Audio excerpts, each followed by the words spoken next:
कराओ। Noor is really good at handy stuff और technical चीज़ों में आई एम ज़ीरो, लेकिन इस पे मेरा पूरा एतबार है। रिमेंबर आई टोल्ड यू कि यार इसको किस तरह करते हैं, वो टी बार का एक वेरिएशन थी। Man that was really helpful. तो ये एक हैक है, तो अगर मैं उसकी वीडियो मैं अपलोड करूं, बनाऊं, कोई और देख लेगा तो उसको ये फ़ायदा हो सकता है कि अगर उसके जिम में वो कोई स्पेसिफिक मशीन नहीं है फॉर हिज लैट्स और बैक, तो वो ये वेरिएशन ज़रूरत इजाद की माँ है, तो वो उसमें अपने तरीके से ऐड कर सकता है। तो वो भी सोशल मीडिया के थ्रू आप लोगों की इस तरह से कर सकते हैं, हेल्प भी कर सकते हैं। या एंड अगेन एक डिफरेंट चीज़ों को हम डिस्कस कर रहे हैं। रिसेंटली आई क्योंकि Noor is very he is into इसको क्रॉसफिट और इन चीज़ों का बहुत ज़्यादा शौक है, तो recently I incorporated some of the movements into my own training routine, and man that's really helped me, and उसकी वजह से मुझे जो मेरा जो strength factor है, for me I always believe in this कि other than muscle building अच्छी बात है, लेकिन muscle building के साथ साथ you need to have strength as well, endurance। वो हमारे लोग फिर ये कहते हैं कि अच्छा स्ट्रेंथ क्या, तो मतलब आपने क्या करना है, अपने पट्टों में काम करना है, खेतों में काम करना है, कोई चीज़ तो आप उठा नहीं सकते घर पे। कोई आपको कहता है कि यार ये बाल्टी उठाओ पानी की, वो आप नहीं करते कि आपको इंजरी हो जाएगी, तो फिर आप स्ट्रेंथ किस लिए गेन करना चाहते हैं, लोग ये भी कहते हैं। But for me I would say कि अगर स्ट्रेंथ अच्छी चीज़ है प्रोलॉन्ग लाइफ के लिए, हेल्दी लाइफ के लिए, मसल आपका स्ट्रांग होगा, then you can live longer in healthier. Exactly. Like muscle building के साथ स्ट्रेंथ का और एंड्योरेंस का अगर ये सारी चीज़ें आप ऐड करें, मैन दैट्स रियली बेनिफिशियल।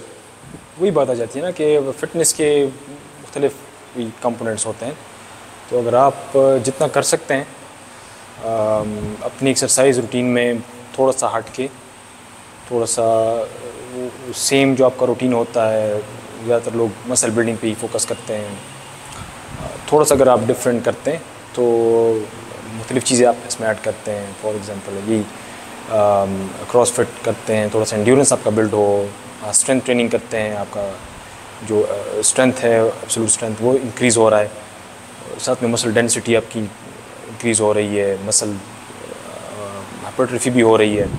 ये सारी बेनिफिट्स हैं, जॉइंट्स आपके स्ट्रॉन्ग हो रहे हैं, because latest parts of your life जो है ना, उसमें वैसे भी ये चीज़ें वो होती हैं। तो जितना जहाँ तक आप मेंटेन कर सकते हैं ये चीज़ें, तो आगे जाके आपको जो है ना ये फ़ायदा ही देगा।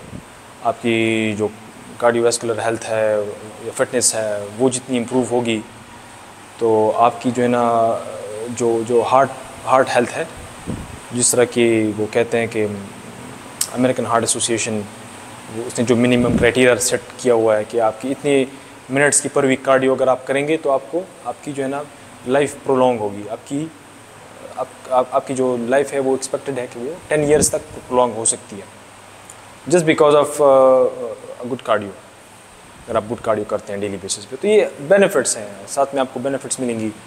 लेकिन ये है कि हाँ, ऐड करना चाहिए आपको एक्सरसाइज में, अपनी प्रोग्रामिंग इस तरह करनी चाहिए कि आपको जो है ना आपका स्ट्रेंथ जो पोर्शन है वो भी इम्प्रूव हो, आपकी मसल बिल्डिंग भी हो, आपकी एंड्योरेंस भी इंक्रीज़ हो। ठीक है, तो डिफरेंट। अच्छा, आप स्ट्रेचिंग के लिए योगा भी ऐड कर सकते हैं। Yoga is a very good, जिससे आपकी फ्लेक्सिबिलिटी जो होती है, आपकी मसल्स की फ्लेक्सिबिलिटी है, जो ये चीज़ें आपकी इम्प्रूव हो सकती हैं, तो वो भी आपके लिए बेनिफिशियल है। अच्छा, अगर एक बंदा है, उसके पास सिर्फ इन सारी चीज़ों में जो आपने कंपोनेंट्स बताए हैं, उसमें एक कंपोनेंट है जो वो कर सकता है। लेट्स से ही और she is only able to join the nearest gym weight lifting. वो मेडिटेशन, योगा और ये चीज़ें, कार्डियो, वो नहीं कर सकता। उसके पास सिर्फ एक ऑप्शन है वेट लिफ्टिंग का। अगर एक बंदे के पास सिर्फ वेट लिफ्टिंग का ऑप्शन है, तो वेट लिफ्टिंग से भी अपनी वो सारी जो चीज़ें हैं वो हासिल कर सकता है, जो आपने कार्डियोवैस्कुलर हेल्थ की बात की ओवरऑल। बिल्कुल, आप उसमें मुख्तलिफ अब आपके पास ये इनके हम सिंपल इस तरह कर लेते हैं कि जिम, फॉर एग्ज़ाम्पल एक बंदा है, उसके पास वो घर में होम बेस्ड है, और उसके पास सिर्फ एक बेंच है, एक डंबल सेट है जो कि वेरिएबल है, और साथ में एक रॉड है उसके पास, ठीक है, बारबेल है उसके पास और कुछ वेट्स हैं। तो उससे भी जो है ना वो तकरीबन अपनी जो क्या कहते हैं अपनी बेसिक हाइपरट्रोफी ट्रेनिंग है वो कर सकते हैं। हाँ, डेफिनेटली थोड़ा सा वेरिएशन होगा, वेट में थोड़ा सा ऐड करना पड़ेगा। अगर आप सिर्फ प्योरली स्ट्रेंथ की बात करें तो आराम से फिर उससे वो स्ट्रेंथ ट्रेनिंग भी कर सकता है। अच्छा, अगर वेट ना भी हो तब भी वो अपनी बॉडी वेट के साथ जो है ना वो एक्सरसाइज कर सकता है, अपनी स्ट्रेंथ भी इंक्रीज़ कर सकता है, मसल बिल्डिंग भी कर सकता है, वो एंड्योरेंस ट्रेनिंग, क्रॉसफिट वगैरह सब कुछ कर सकता है। ज़रूरी नहीं है कि वेट होगा तो जिम होगा तो आप जो है ना आप ये चीज़ें आप एक्सरसाइज कर सकते हाँ, हैं। आप अगर आपके पास कुछ भी ना हो, अगर आपके पास सिर्फ सिर्फ इतनी जगह है कि आप उसमें एक्सरसाइज कर सकते हैं सब, तो बॉडी वेट से भी आप एक्सरसाइज कर सकते हैं, पुशअप्स कर सकते हैं, पुलअप्स कर सकते हैं। मैं अक्सर ये एक मशवरा है जो मैं लोगों के साथ शेयर करता हूँ कि वो पुलअप वो उसको आई डोंट नो कि एग्जैक्ट क्या नाम बोलते हैं, कि आप अपने कमरे में, जो आपका अपना कमरा होता है, वहाँ पे आप पुलअप बार वो आप अपने लिए वहाँ पे सेट कर सकते हैं। हाँ बिल्कुल, तो उससे आप बहुत सी एक्सरसाइज कर सकते हैं। बाइसेप का भी हो सकता है, आप चिन अप्स, पुल अप्स जो भी हैं। कैलिस्थेनिक्स में आपको सिर्फ जो है ना अपनी बॉडी जो है ना, बॉडी मूवमेंट्स जो है ना, बॉडी वेट के साथ ही आप मूवमेंट्स करते हैं और दे आर जैक्ट। मैं तो कहता हूँ यार, आपके पास कुछ भी नहीं है जो कोरोना के टाइम में था कि जिम्स एवरीथिंग वाज क्लोज्ड। वो काफ़ी पॉपुलर हो गया था आई थिंक उस टाइम में, लोग मुख्तलिफ home based workouts, home based like we did for 3-4 months and we were really good, we were really okay with that. jumping ropes, dumbbells थे 2-3 पेयर्स के साथ, बाइसेप करना, ट्राइसेप करना, पुशअप्स, सारे मसल जो है ना, वॉकिंग लंजेस, तकरीबन सारे मसल्स आपके वो आप बॉडी वेट के साथ कर सकते हैं। थोड़ा सा वेरिएशन आप चेंज करें। आई थिंक उसमें एक मोटिवेशन का और एक बोर होने का एक फैक्टर होता है कि जिम का अपना एक माहौल होता है, and I agree with that. हाँ, ये है बिल्कुल। हाँ, आप सराउंडिंग में अपने लोगों को एक दूसरे को देखते हैं और एक से मोटिवेट होते हैं, वो आपसे मोटिवेट होता है, तो एक फील होती है जिम में। तो वो फील मे बी आपको घर पे मुयस्सर ना हो, but again if you are really serious कि आपने करना भी है लेकिन मजबूरी भी है, आपके पास कोई और ऑप्शन नहीं है, जस्ट आपके घर का है, तो फिर आप घर में भी कर सकते हैं। फिर वो आप ये नहीं कह सकते कि यार नहीं, मैं घर पे भी मतलब मेरे पास ऑप्शन नहीं है। I don't think that's the case. तो हाँ, लेकिन बोर होने का, मोटिवेशन का एक होता है। वो कोरोना के टाइम में जब अचानक से जिम्स बंद हुई तो आई वॉज शॉक। मैंने कहा हम क्या करेंगे, तो इवन कुछ दिन लगे सेट होने में। वो पुशअप्स की फील मुझे नहीं आ रही थी, skipping rope and all that, know like I would never do that अगर मेरे पास जिम का ऑप्शन हो। बट अगर ना हो, बहुत मजबूरी है, घर पे आप कर सकते हैं। इवन वो मूवीज़ में हमने अक्सर देखा होता है कि एक्टर जो होता है लीड रोल का, वो अचानक से उठ जाता है और कमरे में ही वो चिनअप्स करता है, पुशअप्स करता है, उसकी बॉडी जैक्ट फिजिक, यार प्रेजेंस में अगर आप देखें यूएस प्रेजेंस में कितने जैक्ट होते हैं। ओह यार, तो वो भी ज़्यादातर वहाँ पे करते हैं, बॉडी वेट्स के साथ करते हैं। जैक्ट कुछ प्रेजेंस होते हैं इस तरह, वहाँ पे प्रेजेंस कितने जैक्ट होते हैं। Even Mike Tyson was but I think pushups वगैरह वो चीज़ें, हाँ पुशअप्स, पुलअप्स, या सेटअप्स वगैरह ये चीज़ें की। आई थिंक कि पुशअप्स को अगर आप सही तरीके से करें एंड उसमें आप इंटेंसिटी ऐड करें, रेप्स को ज़्यादा करें, man it's one of the best exercises out there. What do you think? बिल्कुल। डिप्स हो गई, जो क्लोज चेन एक्सरसाइजेज होती हैं, पुशअप्स हो गए उसमें, ठीक है, आपका ये पुलअप्स हो गए, डिप्स हो गए, these are very good exercises. अगर आप सही तरीके से करते हैं उसको, आप उसमें प्रोग्रेशन भी लेके आ सकते हैं, वेट भी आप एक्स्ट्रा ऐड कर सकते हैं। तो इससे जो ना आपको अगर आप रेगुलर बेसिस पे करते हैं, अपने प्रोग्राम्स में इसको ऐड करते हैं, तो यू कैन आपको बहुत बेनिफिट दे सकता है ये। ऑलराइट, हाँ, यस। और जो वेट लिफ्टिंग के बारे में मेरा एक दूसरा ख्याल भी है, जो कि मैं कहता हूँ कि ये मेरा सिर्फ ओपिनियन नहीं है बल्कि इट्स अ फैक्ट कि weight lifting it's something which you cannot describe in plain few words कि यार वेट लिफ्टिंग है तो बस आप मसल बिल्डिंग के लिए कर रहे हैं. Weight lifting is something really beautiful. Philosophically अगर आप इसको देख लें तो ये एक बहुत ज़बरदस्त चीज़ है यार. वो एक recently I came across this, एक डॉक्टर एक पॉडकास्ट में देख रहा था तो उसमें वो कहती है, वो डॉक्टर है, I think she is doctor, वो कहती कि मसल को जब आपकी बॉडी के अंदर, रिसेंटली साइंस ने एक डिस्कवरी की है, लाइक रिसेंटली मैं नाम भूल गया हूँ कि वो कौन सा पॉडकास्ट है, बट खैर एनीवेज वो इतना मैटर नहीं करता. तो आई केम अक्रॉस दिस पॉडकास्ट, उसमें वो औरत कहती है, I think she is a doctor, वो कहती है कि रिसेंटली ये साइंस का मानना है कि हमारी बॉडी के अंदर कुछ मॉलिक्यूल्स हैं कि उन मॉलिक्यूल्स को अगर आप ट्रिगर करते हैं, that gives you that extra push, that extra confidence which you need in your life.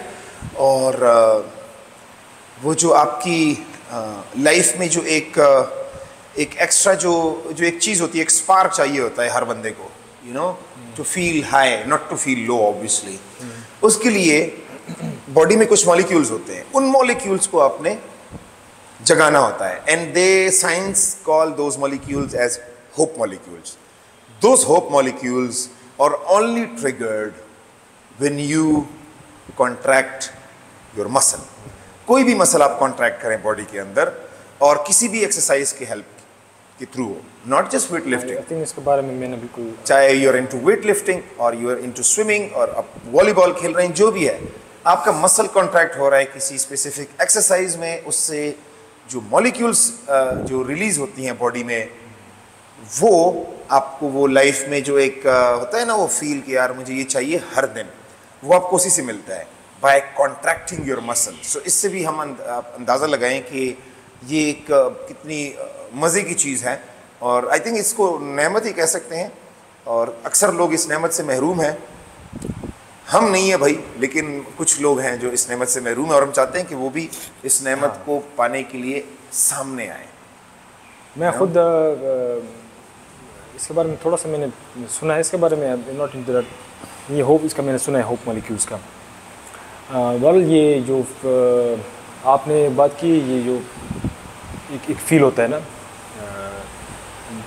मैं जब ये जो बेंच प्रेस है फॉर एग्जांपल, तो उसका अपना एक वो होता है, जब आप स्ट्रेंथ ट्रेनिंग करते हैं और आप पीआरस हिट करते हैं एवरी सेशन या एवरी टाइम टू टाइम आपकी, तो आपको एक किस्म की वो आती है, एक सेटिस्फैक्शन होती है जो कि आप बयान नहीं कर सकते. या जो आप एक्सरसाइज के लिए आप वेट करते हैं कि यार अब मैंने वो सेशन लगाना है and I have to do it, और उसकी अपनी फील होती है जब आप पीआर हिट करते हैं, आपकी स्ट्रेंथ इंक्रीज़ होती है आराम आराम से, तो उसकी अपनी एक सेटिस्फैक्शन होती है जो कि आप you can not describe it in words. It's really good, it feels really good. और मुझे नहीं लगता वो किसी और कि किसी नशे से आपको वो चीज़ मिल सकती है. I don't think so. No, एक किस्म की एक सेटिस्फैक्शन है, मतलब ये एक सेटिस्फैक्शन इससे because it's a sense of achievement आपको या फील होती है. और मेरा मानना ये है कि I come to the conclusion, I come to a point in my life where I say to myself कि live if like I come to the point कि मैं ये अपने बारे में मेरा एक ख्याल है कि मैं अपने बारे में ये सोचता हूँ, और मेरा ये नज़रिया है कि मैं इस पॉइंट पे पहुँच गया हूँ कि everybody should stay active in their life. और क्योंकि यही कुछ चंद सालों की ज़िंदगी होती है, तो इसमें if we eat well, if we sleep well and if we train daily, that's life. Like इसके अलावा जो चीज़ें हैं, earlier I was gonna ask you a question कि जो आपने कार्डियोवास्कुलर हेल्थ की बात की, कि on one side if I say कि आपको कार्डियोवास्कुलर हेल्थ ज़्यादा आपके लिए ज़रूरी है कि आपके लिए ज़्यादा पैसा ज़रूरी है, तो आप किस चीज़ को करेंगे? हाँ? या अल्लाह खैर, ये तो आपने मेरा पूरा सवाल ही चेंज कर दिया। Obviously health matters, you know, health is wealth. Because if you're not healthy, if you're not healthy, you can, I mean, you're not able to enjoy. जो के साइड, लेकिन हेल्थ जो है ना, वैसे नहीं कहते ना कि हेल्थ इज़ वेल्थ। अगर आप, ऐसी चीज़ होती हैं जो बंदा नहीं बता सकता, लेकिन बहरहाल एक्सपीरियंसेस होती हैं लाइफ में। लेकिन अगर आपने ऐसे कोई लाइफ में एक्सपीरियंस किया हो अपने करीबी रिश्तेदारों में, जो कोई बीमार हो या कोई ऐसी बीमारी हो या हेल्थ का प्रॉब्लम्स हो, हेल्थ की प्रॉब्लम हो किसी को, तो तब जाके आपको पैसा मीनिंगलेस लगता है। मनी इज़ मीनिंगलेस और देयर आप चाहते हैं कि बस सिर्फ ये इंडिविजुअल जो है ना ये हेल्दी रहें। या अगर आप ऐसी कंडीशंस में हो, बाज़ होते हैं लोग ऐसी कंडीशन में होते हैं जो कहते हैं कि सबसे इम्पोर्टेंट चीज़ हेल्थ। ये तब पता चलता है जब आप उस कंडीशन से गुजर रहे हो, या ऐसी किसी को ना लगे वो बीमारी या ऐसी बीमारियाँ, लेकिन ऐसी कंडीशन हो तब जो है ना फिर बंदे को पता चलता है। बिकॉज नॉर्मली हमें कदर ही नहीं होती ना अपनी हेल्थ की, अपनी we take everything for granted.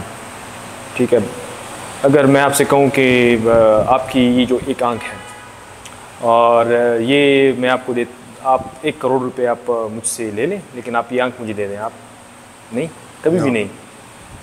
तो ये चीज़ें तब पता चलती हैं जब आप उसके बारे में आप ना हो आपके पास, तब बंदा उसके पीछे जो है ना,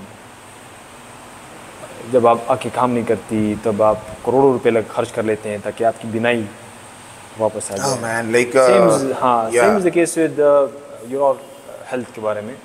लेकिन ये बाज़ औक़ात हमें नॉर्मली सर्कमस्टांसेस में हमें एहसास नहीं होता। जब एहसास तब होता है जब वी आर सिक, या जब आपके सामने वो चैलेंज आ जाता है, वी आर सिक, या वी आर, इसके बाद आपको होता है। बिकॉज मैं एक दूसरा मेरा पॉइंट है और मैं उसको दिल से मानता हूँ, and I am pretty much sure कि most of the people will relate to this, कि हम अक्सर फिटनेस के बारे में बात करते हैं, इसको प्रमोट करने की कोशिश करते हैं कि यार हम जिम करते हैं, आप भी जिम करें, हेल्दी है, ये है, वो है, हेल्दी खाएं ये। लेकिन दुनिया में ऐसे लोग भी होते हैं कि वो ये सारी चीज़ें करना चाहते हैं but they can not. You see, उनके पास ऑप्शंस हैं, उनके पास सब कुछ है, लेकिन वो उनकी बॉडी इतनी हेल्दी नहीं है, या उनका जो वजूद है वो उनको इजाज़त नहीं देता कि वो एक्सरसाइज करें या वो लाइफ को सही तरीके से इंजॉय करें बिकॉज ऑफ देयर हेल्थ और इन जनरल। तो हमें उन लोगों का भी ख्याल रखना चाहिए कि keeping in mind those people, मैं ख़ुद इसको मानता हूँ दिल से कि जो लोग हेल्दी हैं, if you can talk, if you can eat well, if you can sleep well, if you can drive, if you can walk, फिर अगर आप फिर भी जिम नहीं कर रहे हैं, आप फिर भी एक्सरसाइज नहीं कर रहे, ये फिर आप ज्यादती कर रहे हैं। क्योंकि कुछ ऐसे लोग होते हैं जो इन चीज़ों के लिए भी तरसते हैं। वो कहते हैं कि यार आप तो मुझे कह रहे हैं कि जो start going to the gym, अरे भाई मैं तो चाहता हूँ कि मैं जिम करूँ, लेकिन मुझे मेरी सेहत इजाज़त नहीं देती। तो ऐसे लोग होते हैं, ऐसी अनफॉर्चुनेट सिचुएशंस होती है हमारी लाइफ में। उनके अलावा तो अगर कोई ऐसा बंदा है जो कहता है मेरे पास टाइम नहीं है, हेल्दी एक्टिविटी नहीं कर रहा, चाहे वो जॉगिंग हो, वॉक हो, साइकिलिंग हो, जिम हो, अदर स्पोर्ट्स हो, देयर ऑल, मैं ये कहूँगा कि इट्स एन एक्सक्यूज। और ये थिंक ये बहुत गलत है कि हर एक बंदा कहता है कि बिजी बिजी बिजी, मतलब कोई भी इतना बिजी नहीं होता कि उसके पास एक घंटे का टाइम ना हो, जो कि मेजॉर केसेस में हम देखते हैं we are wasting lot of time. You know what, social media, watching movies. एक इंटरेस्टिंग चीज़ जो मैंने हम चीज़ों को बहुत देखते हैं और उनको उन पे सोचते हैं कि अच्छा ये कैसे हो रहा है। एक चीज़ जो है, जो लोग कहते हैं कि हमारे पास टाइम नहीं है एक्सरसाइज के लिए, टाइम हर किसी के पास होता है, बिल गेट्स के पास भी टाइम होता है, इलॉन मस्क के पास भी टाइम होता है, तो आपके पास टाइम का ना होना ये I mean doesn't make any sense. अगर मैं ओबामा जब प्रेसिडेंट था तो उस टाइम पे मैंने उसकी लाइफ जो रूटीन होती है उसके बारे में मैं पढ़ रहा था कि उसका रूटीन किस तरह होता है। तो स्लीपिंग आवर्स उसके बहुत कम होते हैं because they are very busy all the time, most of the time. तो मोस्ट ऑफ द टाइम वो 4 आवर्स की स्लीप ले ली उसने, फिर कहीं जाके दिन में थोड़ा सा आधा घंटे का नैप, उसके बावजूद वो एक्सरसाइज के लिए एक टाइम निकालता था। तो आई वाज शॉक्ड यार। तो मे भी यहाँ के लोग ज़्यादा बिजी होते हैं ओबामा से। मतलब अगर आप देखें तो बकौल उनके तो शायद वो क्या कहते हैं, if you I am busy doing nothing. हाँ, तो ये वैसे ये भी लेकिन एक चीज़ जो मैंने मेरे सामने से बिजी नहीं होता। हाँ मेरे सामने से एक चीज़ बहुत ज़्यादा गुजरती है नूर, जो लोग कहते हैं मेरे पास टाइम नहीं है।